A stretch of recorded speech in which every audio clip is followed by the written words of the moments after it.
point. I don't waste your time, and you never waste my time. So let's just get to it. Listen, hit that bell. Please like it, and I know you're gonna enjoy it. And if you're not part of the movement already, please jump on in there and hit subscribe button, man, because we are definitely on the move. Let me move this over here for you so I can get my eyes on the right places. Let's Police go. department inside my office.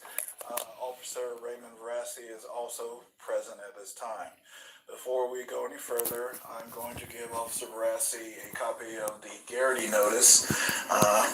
Officer Verassi, if you please read, or if you read over this and then sign once you've read it, sir. Officer Verassi has signed read and signed the Garrity notice at this time. It will also be added to the case file. All right, sir. Have you ever had an internal affairs investigation before? No, sir. And let me explain to you what's going on. Of course, this conversation is being recorded, audio. I just gave you the Garrity notice, which is for administrative investigations. At any point in time, if an internal affairs investigation has a criminal component, then the investigation would immediately stop, and I would reassign it to another party. We only handle administrative investigations here. What I'm going to do is I'm going to show you some things. I'm going to ask you questions, and we'll go on from there. We'll answer the questions. If you at any point have a question for me, please feel free to ask. Yes, sir. Right now, we're going to take a look at some body cam footage. Oh, and my apologies. The other thing I'm supposed to do is to let you know why you're here. On March 8th, 2019 of this year, you and Officer Cameron Reese, were dispatched to the lodge for not child protective services, an adult protective services call. During that time, you observed something, and through the video being looked at by a supervisor, the case was remanded to me for some possible officer misconduct. And that's why you're here today, is to be interviewed in reference to this case. Yes, sir. All right, let's see. I'm going to cut the volume real quick. Do you recognize this body cam footage? Yes, sir. And this is your body cam footage from the date of March 8th. Let me make sure I have the... Yes, sir. That's March 8th, 2019, and approximately 103 or 1303 hours. Location is outside of apartment 56 at the Lodge of Statesboro. Correct? Yes, sir. That's correct. All right. Now that we have maintained that this is your body cam footage. Open the door, we're gonna open it for you. Open the door, I'm opening it. This is Officer Cameron Reese beside you? Yes, sir, that's correct. Okay. We'll skip ahead. On the ground! On the ground right now! Get on the ground! This video, or your body cam footage, is approximately 48 minutes long. We're going to skip to 35 minutes in, or... You got money?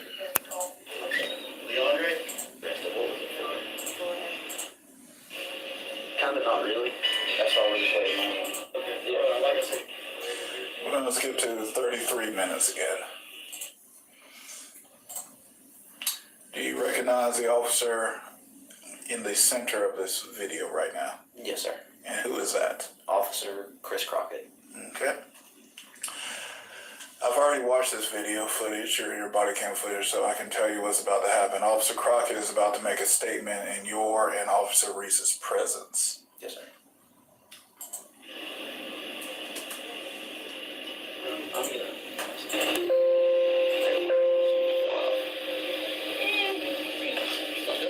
Oh, absolutely. No, not mine. You wouldn't have been on fucking stuff. Like I told Cam, just make sure to annotate a smell.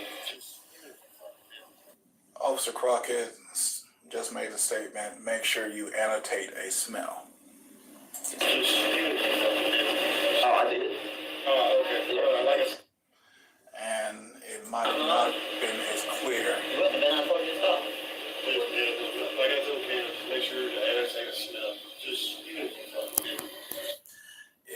of sounded like he said, even if you didn't. Make sure you annotate a smell. With some explicits in there as well, yes, sir. Even if you didn't. Oh, I did. Oh, okay. Like I said, even if you did. No, it's. And then he clarifies by saying, even if you didn't, just fucking lie. Is that what you heard? Yes, sir. Okay. I do. Now that we've reviewed your body cam footage, I have a few questions for you, sir. Okay, chat. So listen, you can watch this whole thing, bunch of questions about his character. But listen, I did this just to throw it out there. I get people's comments all the time like, oh, I'm not against the police. I'm against people that are unjust. I'm against people that are falsely accused. I stand for justice. Period. What we're dealing with, whatever the situation may be, not just police officers, but life itself. And I think we all should stand for injustice. But one thing is that police officers have so many opportunities to impact people's lives in such a good way. But they don't. They choose to be unjust, to treat people unjustly instead of making a positive impact in our communities. Very few officers are doing that today. I wish we could say that there's so much positivity out there, but there's not. It's always, what good is a couple of good videos a year of cops really going out? And there's certain cops out there who do stuff all the time, and their channel's great, and they are rewarded for their goodness. And a lot of bad cops don't like them. Oh, he's just, blah, blah, blah. No, no, no. I uphold the law. I'm a law keeper. Well, some of these laws I don't even agree with that Americans have to shouldn't even have to abide by, but we do. But if we have to abide by laws, so do you. So for you to lie and to be unjust, to take somebody's freedoms away, then you should have your freedoms taken away also. Because of you broke the law and you were unjust, that there should be consequences also for you. There should be fines. There should be, just like we pay fines, just like we go to jail, you go to jail, just like we get probation officers when we get in trouble. So should you. You should get a probation officer. Cops need to start being held accountable as citizens. Though they work for the government, there should be a double honor policy.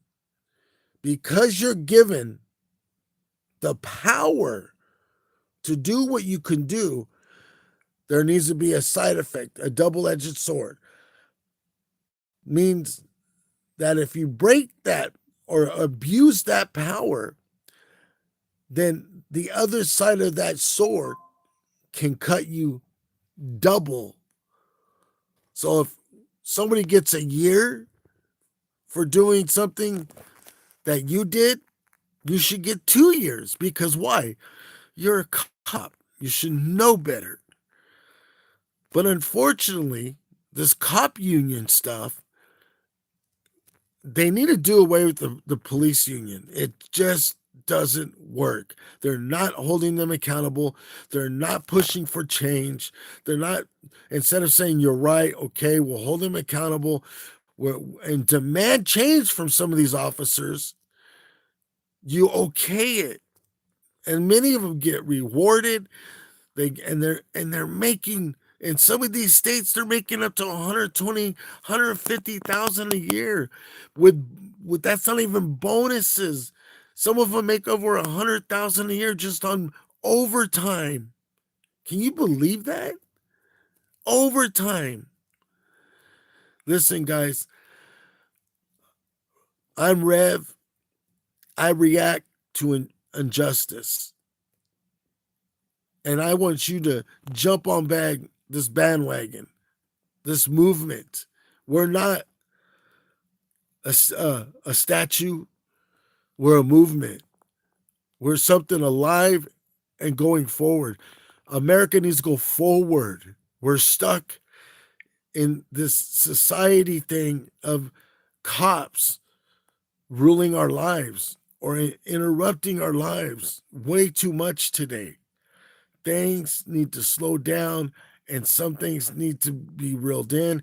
And I truly believe, yes, we need police officers, but we need to reform it as a state, as a nation, not city to city. There needs to be the Fifth Circuit Court needs to jump in there, and we need to rewrite a couple rules on holding accountability to police officers. If you agree, please make a comment. I want to hear from you. If you have ideas, if you have anything that we need to be able to share on here, let's do it, because so people can learn and also educate yourself right now, and get a camera and put them in your car, put them in your house, and always have that cell phone ready. Listen, love you guys. And remember, we're changing the world one video at a time, guys.